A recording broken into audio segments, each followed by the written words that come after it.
and welcome to episode 13 of the Natalie inRenaissance podcast.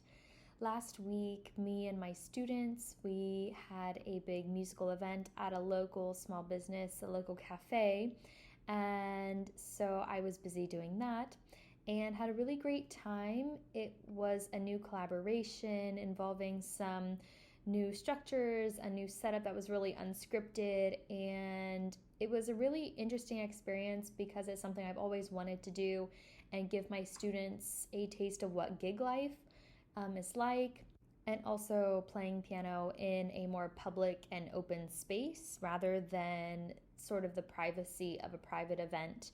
And so that was very, very fun and very rewarding, especially because I had no idea what was going to happen. I had sort of a vague sketch in my mind, and the cafe had never done something like this before, but it ended up being really quite beautiful. And I think of all of the events I've ever done, it has received the most complimentary feedback and just in multiple different ways. And so I'm really, really excited to have offered that last week to my clients.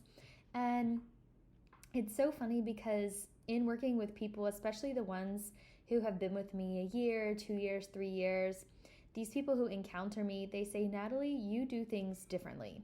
And I respond, I know, it's very conscious that I do things differently. And so when they say you're not like other piano teachers, there is something there that, of course, we all have a very similar background, a very similar training, but I want to talk about something that has really set me apart, I believe, in my work, and it's also a big reason why my clients are attracted to me as a business as a service. And it's because of a framework that I use in running my business and also working with my clients. And it really controls everything that I do, from the emails I send out to the way I create an event to the way I interact with parents. And that is the difference between operating a teacher-centered business and a student-centered business. And I've chosen to work under and develop a student-centered business. Now, you think as a teacher and working with clients, well, wouldn't that be normal? And in my experience, no, I don't believe it is normal. Up until this point, I do believe that ideas around teaching and the role of a teacher, I think they are shifting, which I'm really happy about because I think it's what modern learners need. But let me just give a little backstory, and I want to set up this stage based on my experience as a music learner and teacher. So I've been taking piano lessons ever since I was 4 years old. I then played piano for fun and ended up getting my bachelor's and master's in piano performance. And so far of my adult life, I've devoted pretty much the last decade and a couple years to music. I've spent hours and hours in a practice room. I've had maybe close to 1,000 lessons. I've heard countless recitals, concerts, written papers, taken classes, written my own music, analyzed it, taken theory, all kinds of things. I've given several hour-long memorized recitals, played in several competitions, played for numerous singers and instrumentalists, led musical workshops, created and co-presented with a peer group at several national conferences, played abroad in France and Ireland in music festivals. All of this work, it has been such a huge sacrifice and huge commitment on my part for a good part of my adult life. And I can't even tell you, I've mentioned this before, but I can't even tell you the magnitude of things that I have learned and didn't even realize that I learned, working under pressure, motivation, commitment, handling discouragement or criticism. I can't even begin to scratch the surface, but as I've just relayed all those things to you, all of that has been very me focused. And I think that as a soloist, right, especially as a solo pianist, you really are in your own for a long time. And everything is sort of about you. And I think that is a very big weight in terms of responsibility, being self-motivated, being responsible for you and only you. And when you're under the lights, it's just you. And so being able to work in that framework as a soloist, it has been a huge privilege for me. It's been a big responsibility. And I think in the long run, it's been such a big investment. And the more time you spend with something, the greater emotional weight or the more mental capacity that something has on you. It's very easy because of the proximity to the work, the duration, the amount of time you're around it. It's very easy for that to affect your identity, of course. It's a history, it's an experience. And when you're going through something, it's very easy to kind of assimilate those things into your identity. And so I think there's nothing wrong with that. I think it's something to be very proud of. I think, we can't underestimate or undervalue our history and experience, especially for people who have earned a degree or a music degree, or most specifically a piano degree, because hats off to you. It demands a lot from you. And to be able to finish something and accomplish something, I think that deserves a lot of respect. And I am here to give you respect in that way. So going back to this idea of developing a business, especially as someone who personally can be seen as successful, as accomplished, as someone who is worthy of respect, moving into the business world or even working with other people, it is very difficult for soloists to shift out of this perspective where this, I know what I'm doing, it's my music, it's my way or the highway, this is what my students will do, this is the program that I've created. It can be very, very difficult to detach one's identity, one's ego, one's need for recognition and validation when it comes to shifting from this place of personal study, of personal growth in a degree that you were hopefully getting for you, not a family member, not for a future job, but hopefully you were doing it for you. It is very difficult to shift out of that soloist mentality, and it's because of the time that you've spent, the money, the sweat, the tears. I know that in my time, I had to buy my professor 2 new jumbo tissue boxes because I had used so many. And so all of this to say, you just have this huge buildup of history, of past experiences. And of course, they want to travel with you into the future. And because working under a soloist approach, because that has worked for you, especially in academia, of course, from habit, you're going to try and use that approach when it comes to creating your own business. And so your musicianship, your playing, your teaching, all of that is a strong part of your identity. And because it is such a strong part of your identity, and because of the amount of resources, of time, of money that you have placed in this degree, in this program, other things have been sacrificed for this particular thing. So you may feel that you really don't have a life outside of your work, your personal life. What is that? And so there are very few things that you've had the luxury to explore because you've just had this big commitment to this one thing.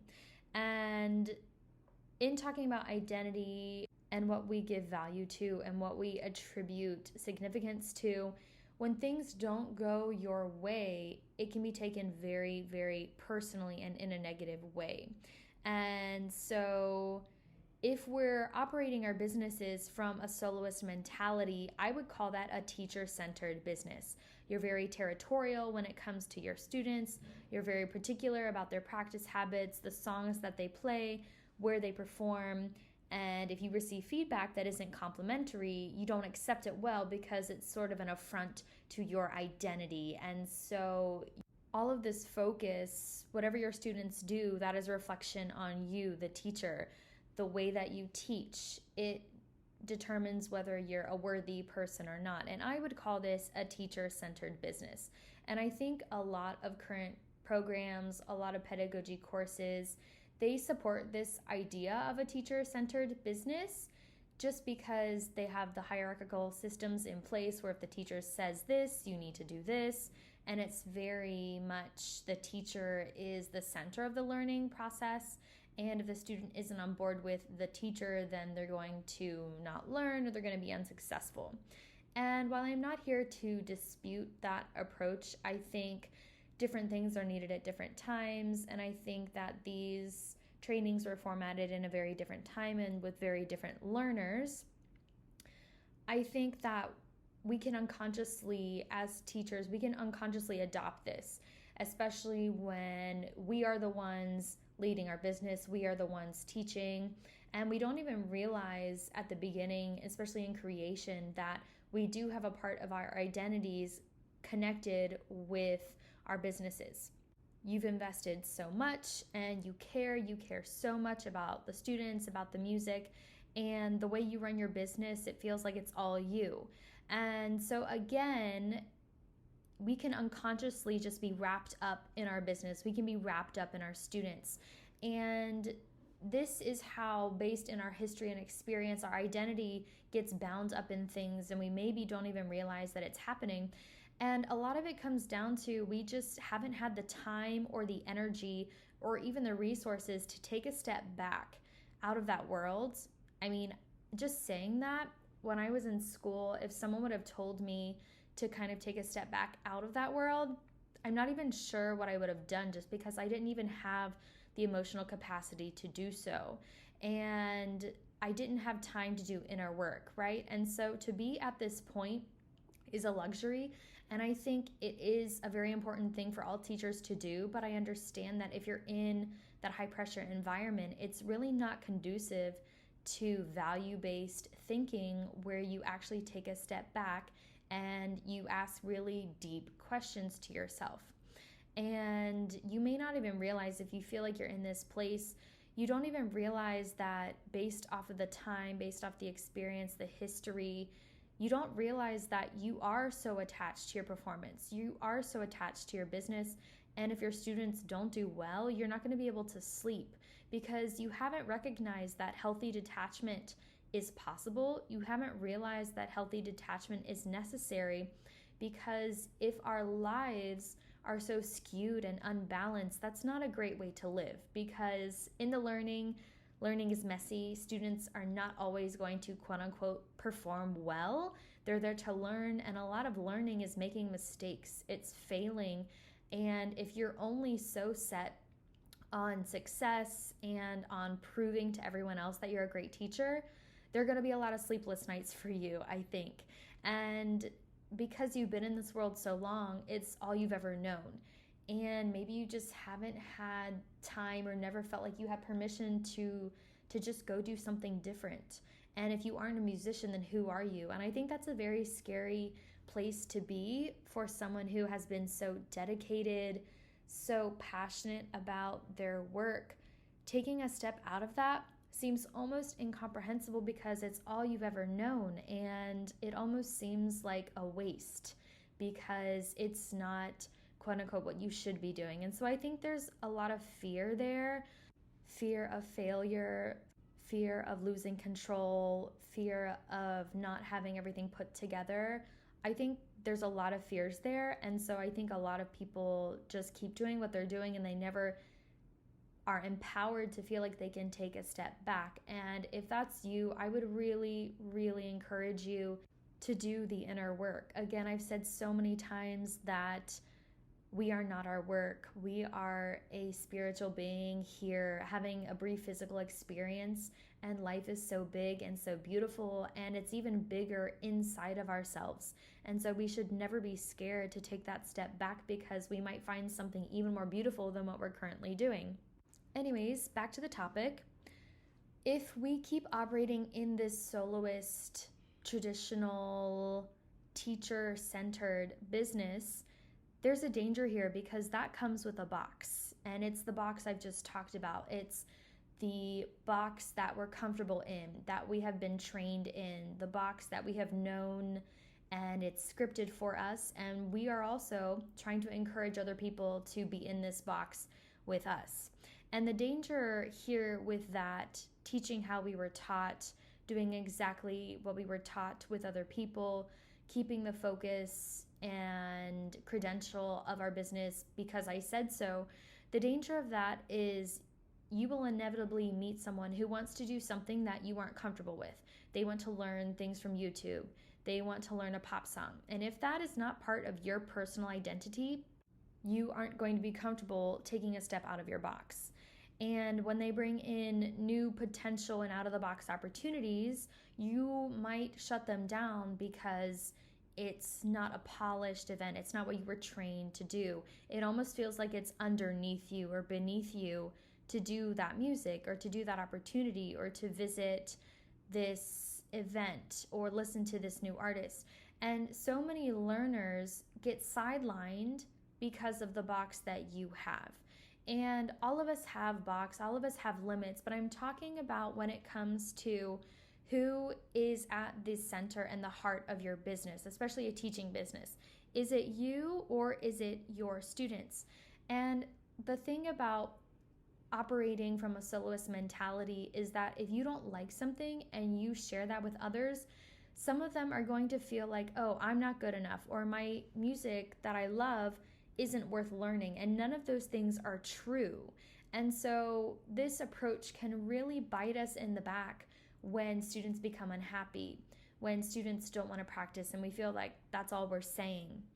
And we have to be very careful because if we've spent so much time with something, it's all we've ever known, we've invested so much into it, we have to be very careful because this history and background can actually inhibit us as people, as teachers, as learners, because it's also going to inhibit other people that we work with. And the more you shut down your students because their desires fall outside of your identity, their wants outside of your comfort zone, and it falls outside of your ego as a musician, their desire to learn and work with you will dissolve. And I know that when this happens, these people will go and find someone who has less training and less credentials simply because they feel like they're more supportive and encouraging much more than someone who has all of these traditional degrees. And why am I saying all of this? It's because this is a journey that I had to go on personally myself. I think when I was in my late teenage years into my early 20s, practicing was my life, and there was really no space I felt in my life for anything personal or anything that didn't help with the school or with my music or with my business. And in the long run, I think, of course, my discipline and sacrifice brought me to my goal, but I also felt that in other ways I had really handicapped myself as a person. And especially when I graduated from grad school and I was working with these expectations that my training had sort of given me in working with beginners and working with kids, there was a really big gap. And I found myself working with more and more students. I felt like there was a big gap and I felt like I had to make a choice. And I found that working from a teacher-centered business where I said this, you need to practice this, I'm the one who has learned, I'm the one who knows, going from a teacher-centered approach just didn't work for me. And it made me unhappy because I felt like I was being someone I really am not.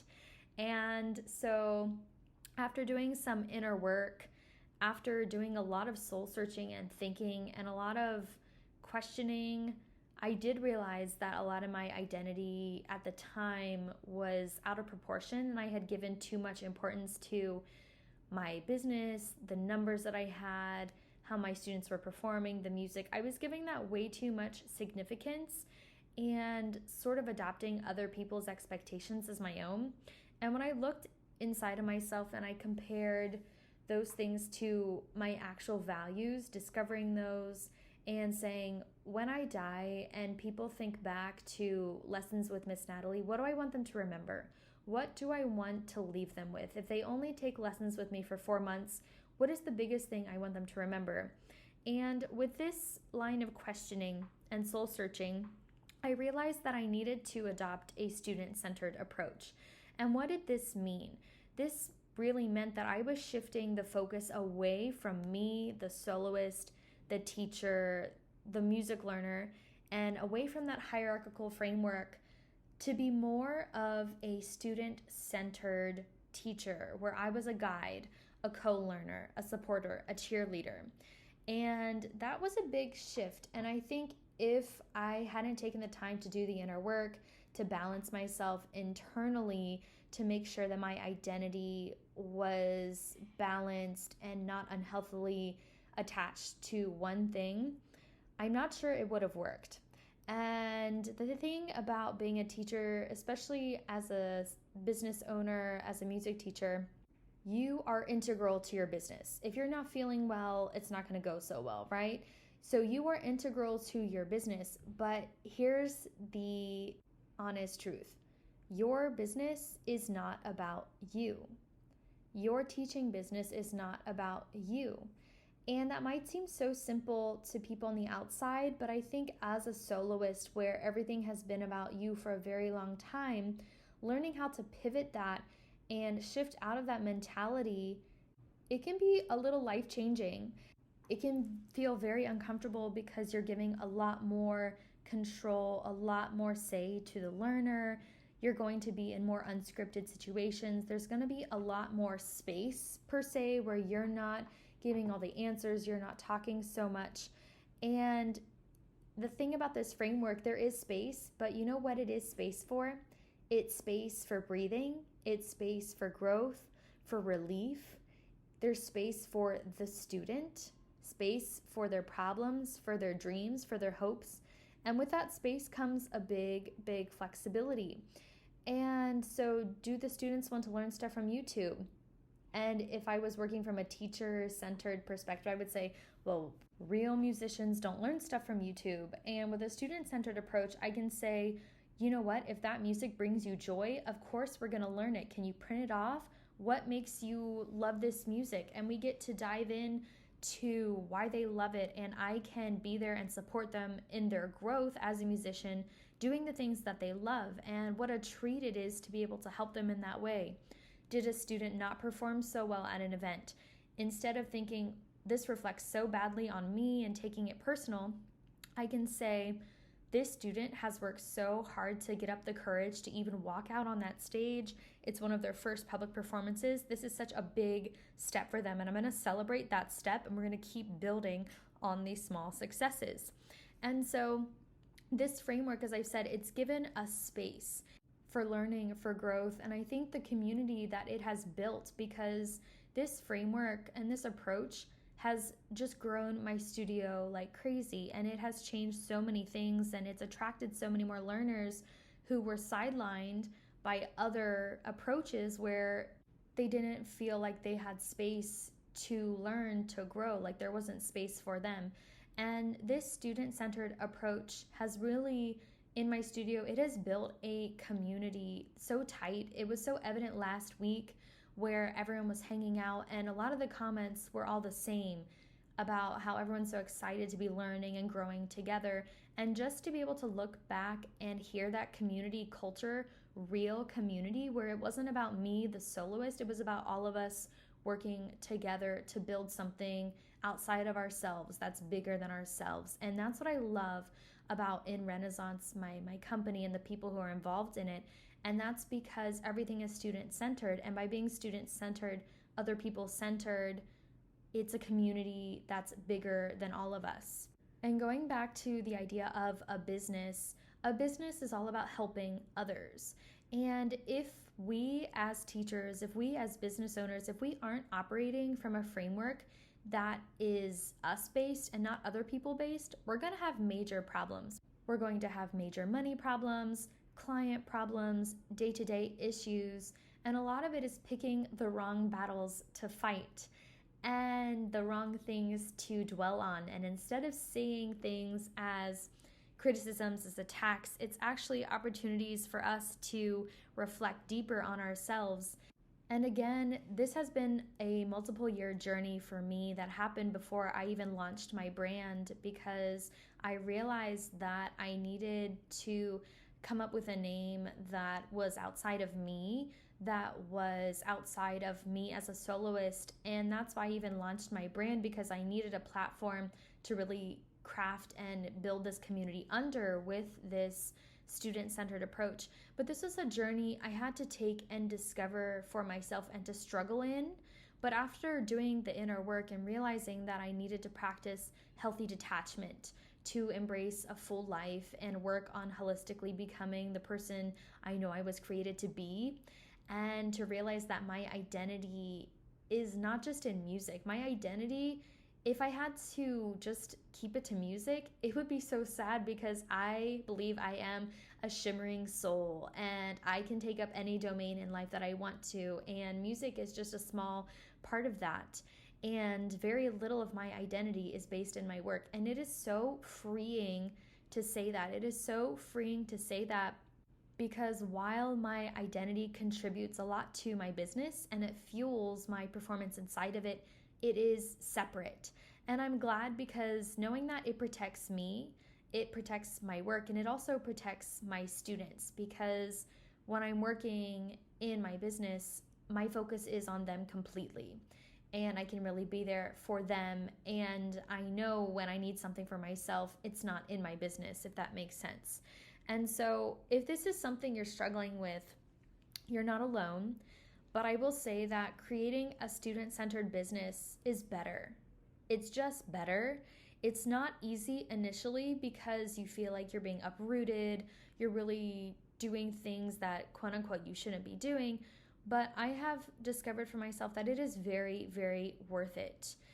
From a business side, from a personal side, it's encouraged me to find and do more outside of my business and then bring things back into it.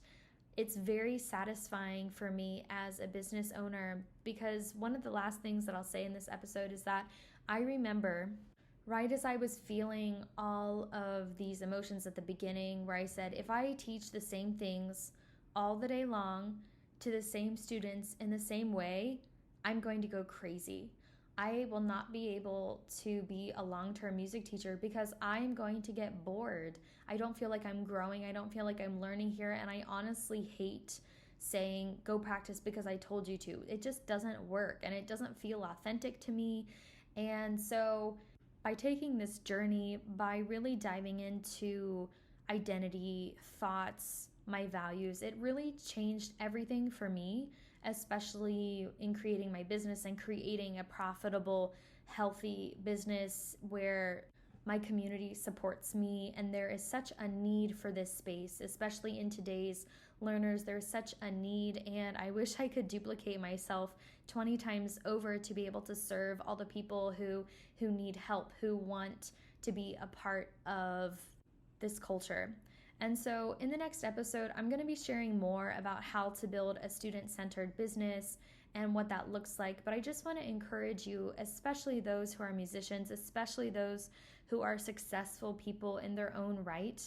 I encourage you to reflect on the values that you have. I encourage you to take a step back out of your box. I encourage you to really reflect on where is your identity held, and to not be afraid of what the answer could be, because in my experiences, all of that soul searching has helped me to elevate myself, to help elevate my music, to help elevate my clients.